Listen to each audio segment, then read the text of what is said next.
การที่เราจะเปลี่ยนเกี่ยวกับการอ่าเปลี่ยนเนื้อหา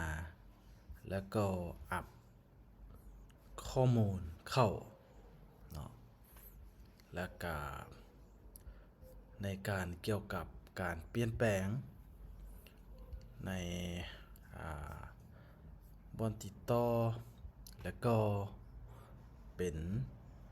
อ่าทางโรงแรมอื่นๆเนาะเราสามารถที่จะอ่าเปลี่ยนแปลงได้ก่อนอื่นเราก็ได้มาเข้าแอดมินก่อนเนาะในหน้าแอดมินเราก็จะทางแอดมินก็จะเข้าเนาะก็คือเราก็เข้าในระบบก่อนจากนั้นก็เข้าในสู่ระบบเนาะในก่อนอื่นเนาะเราอยากที่จะเปลี่ยนอ่าสำหรับหน้าทำอิฐนี่เนาะก็คือเกี่ยวกับสไลด์เนาะเกี่ยวกับการสไลด์โซ่ต่างๆนี่เนาะ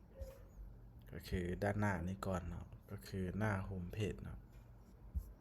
นี่เนาะเราก็ติ๊กเข้าที่บนที่เกี่ยวกับการสไลด์เลยเนาะคือในหน้านี้มันก็จะมีเมนูเนาะนั่นเมนูเป็นการที่ว่าเราจะแก้ไขในหน้าต่างๆในนี้ก็จะบอกให้ละเอียดเลยนะครับในนี้ก็จะเมื่อเราคลิกเข้านี่แหละเนาะมันก็จะมีทึก3เนาะตอนนี้มี3ถ้าเราอยากเพิ่มอีกเราก็เขียนเพิ่มนะเดี๋ยวเรามาเบิ่งเนาะเราจะมาแก้ไขเบิ่งนะอันนี้เนาะก็จะเป็นdisverb เดิมที่เป็นออฟไลน์ที่ว่าอันนี้ก็จะเป็นชื่อเนาะชื่อและกะตัวนี้เกี่ยวกับอธิบายนี่เป็นรูปมันเฮาอัปโหลดเข้าเนาะเฮาสามารถอัปโหลดเข้าได้เลยแล้วก็มีปุ่มเนาะอันนี้ปุ่มลิงก์แล้วเฮาก็มาอัปเดตเนาะเดี๋ยวยกตัวอย่างเนาะเฮาจะมาอ่า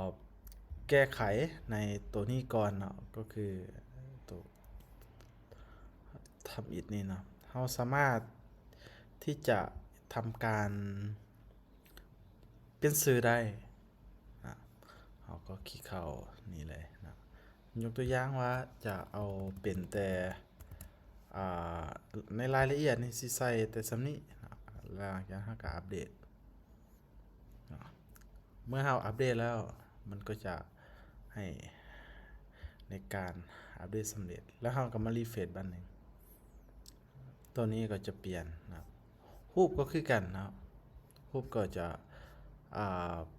เมื่อเราแก้ไขแล้วมันก็จะมีรูปนี่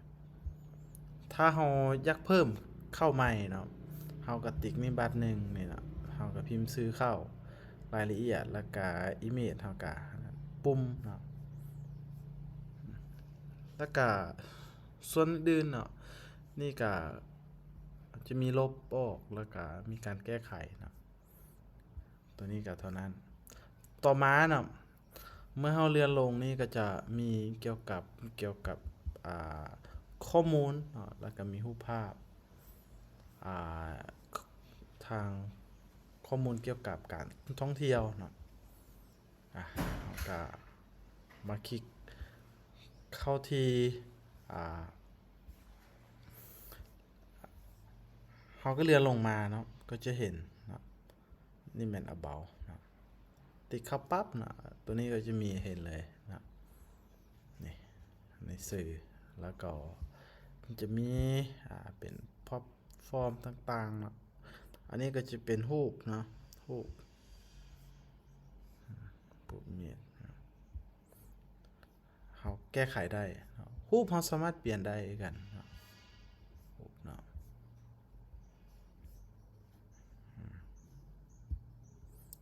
เมื่อว่าเขาได้แก้ไขอื่นๆก็จะเขาก็กดอัปเดตเนาะกด10ไว้ตัวนี้หน้านี้เนาะ ต่อมาเนาะก็จะเป็นหน้าลุ่มๆนี่เนาะก็คือเกี่ยวกับรายละเอียดนะรายละเอียดนี่ก็เป็นาสำหรับทัวร์เนาะก็คือเกี่ยวกับรายละเอียดโดยตรงนะคือตัวอย่างว่าเรากดเข้าเนาะเออมันมีแนวนี้นะก็คือในแต่ละอย่างเนาะก็มีเวียงจันทร์ทัวร์อย่างต่างๆเนี่ยก็จะเห็นหมดเนาะแล้วเราก็มาคลิกเข้าที่ทัวร์เลยนะในทัวร์นี่ก็จะมีหลายเนาะมีหลายพิเกจให้เลือกเลยเนาะนี่เขาแก้ไขกับบริยากมีแต่คลิกเข้าแก้ไขเลยนะนี่รูปนี่เขาสามารถที่จะเพิ่มอัปโหลดรูปหรือว่าเขาได้ลิงก์รูปจากใส่ก็ได้เนาะเอาออกมาวางเข้านี่ก็ได้เลยนะเดี๋ยว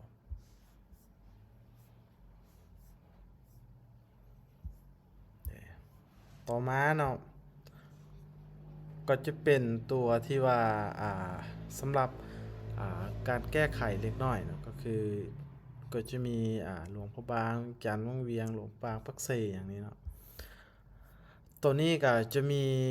ส่วนนี้คือกันเนาะก็คือมันมีเกี่ยวกับทัวร์นี่ก็จะอยู่บนทัวร์เนาะตัวนี้ก็จะเป็นเกี่ยวกับรายละเอียดเนาะนี่อันนี้จะเป็นหลวงพ่อบางเนาะ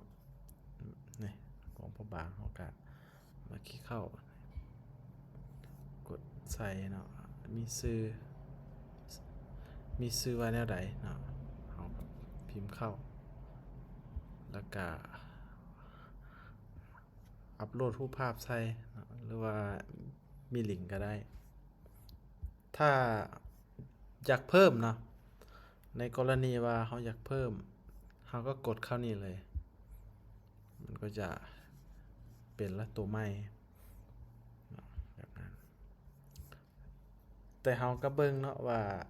ตัวเกี่ยวกับ ID นี่มันจะมี1 2 3 4 5เนาะเนื่องจากว่าตัวนี้มันมี5อันนะถ้าเราเพิ่มอีกก็6เนาะ6เดี๋ยวยกตัวอย่างว่าอันนี้เนาะเกี่ยวกับ ID เราก็ใส่เป็น6เลยอันนี้ปักเซอันนี้ก็จะเป็นรายละเอียด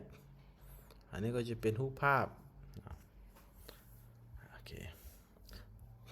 ต่อมาเนาะก็จะเป็นเกี่ยวกับทัวร์แพ็กเกจเนาะตัวนี้ก็จะเป็นรายการเนาะราคาพร้อมอย่างว่าราคาพร้อมนี่ก็จะอยู่ที่ยกตัวอย่างว่าใส่คลาสเนาะคลาสสิกหลวงพ่อบางมาทิกเข้าทัวร์บัตรหนึ่งนะนี่ตัวนี้มันก็จะมีซื้อตามนี้เลยการกำหนดมีจักวันเนาะมันก็จะมีหลาย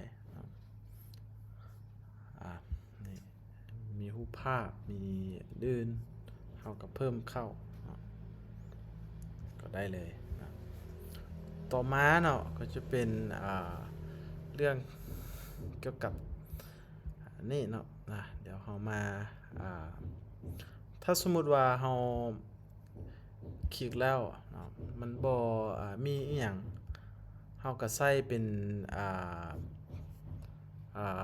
ตัวนี้ก็จะเป็นฟิวเจอร์อันนึงเนาะที่ว่าการที่ว่าเราสามารถค้นหาได้กันว่าเราค้นหาตัวอย่างอันนี้เนาะตุดในส่วนนี้เราอยากแก้ไขก็สามารถแก้ไขได้เลยในแต่ละอัน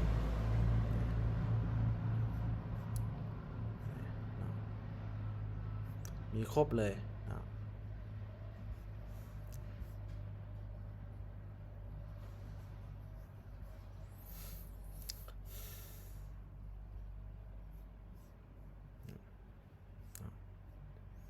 นนี้ก็จะเป็นเกี่ยวกับข้อมูลของลูกค้าเนาะที่เราสามารถเพิ่มเข้าได้เติมอีกได้เนาะต่อมาเนาะเราอยากที่จะแก้ไขอยู่ในหน้าสำหรับ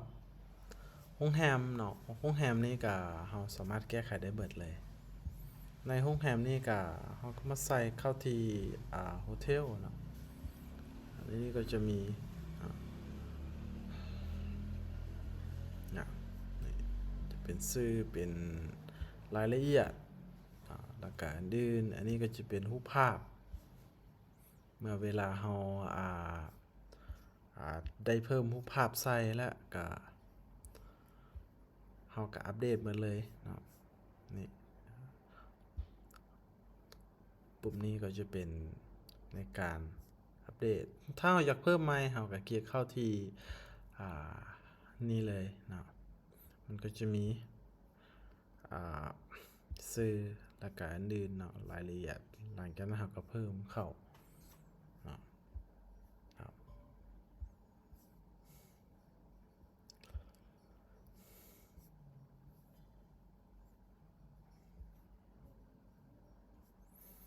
ต่อมาเนาะเราอยากที่จะเบิ่ง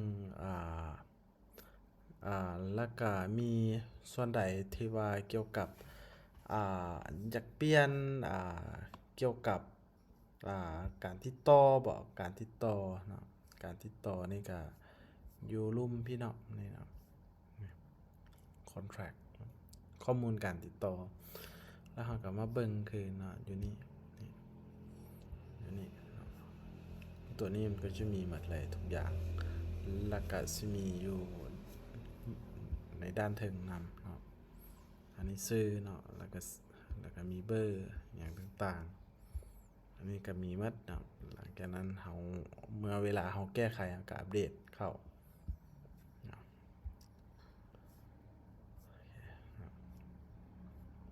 ตัวนี้จะเป็นเกี่ยวกับเราอยากเพิ่มเกี่ยวกับuser เนาะ user ใหม่ว่าเราตั้งเป็นหลายคนเนาะก็คือสำหรับ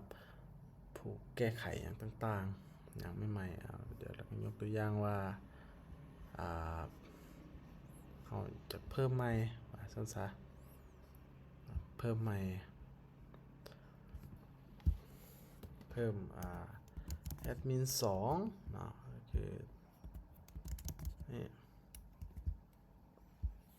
แอดมิน2ฐานะเป็นแอดมินพร้อมก็ได้นะอันนี้ก็จะออกมาเลยนะเราสามารถที่จะเฮ็ดการเปลี่ยนรหัสอย่างใหม่ก็ได้ตัวนี้ก็จะเป็นเกี่ยวกับข้อมูลเนาะเวลาเราอยากตั้งเป็นสกุลเงินเวลานี่แม่นเราใส่เป็นตามที่ตามเลยเนาะแล้วก็ส่วนสำหรับอ่าอื่นๆเนาะที่มีการเกี่ยวข้องก็คือด้านเกี่ยวกับอ่าส่วนใดส่วนหนึ่งเนาะที่ยังบ่ทันเข้าใจหยังก็ให้ถามเลยเนาะแล้วก็ทางเราก็จะแก้ไขให้เบิดเลยเนาะอันนี้ก็สิ้นสุดเนาะเวลาเราแก้ไขตัวนี้จะเป็นเว็บที่ว่าอ่าแสดงเกี่ยวกับข้อมูลการท่องเที่ยวเนาะในการติดต่ออหยังต่างๆแม่นการจองกันหยังแม่นเวลาเราจองปึ๊บเนาะก็จะมีแต่ส่งหาทางแอปของเว็บนี่เลยเนาะก็คือเมื่อกดเข้าไปเนาะมันก็จะมีเบอร์โทรแอปเข้าเลยเนาะแบบนี้เจ้าถ้าส่วนใดบ่เข้าใจก็สามารถถามได้เนาะแล้วก็ส่งทางเกี่ยวกับข้อมูลหาทางผู้พัฒนาโดยตรงถือว่าในมื้อนี้ก็สำเร็จแล้วเนาะ เจ้าขอบใจ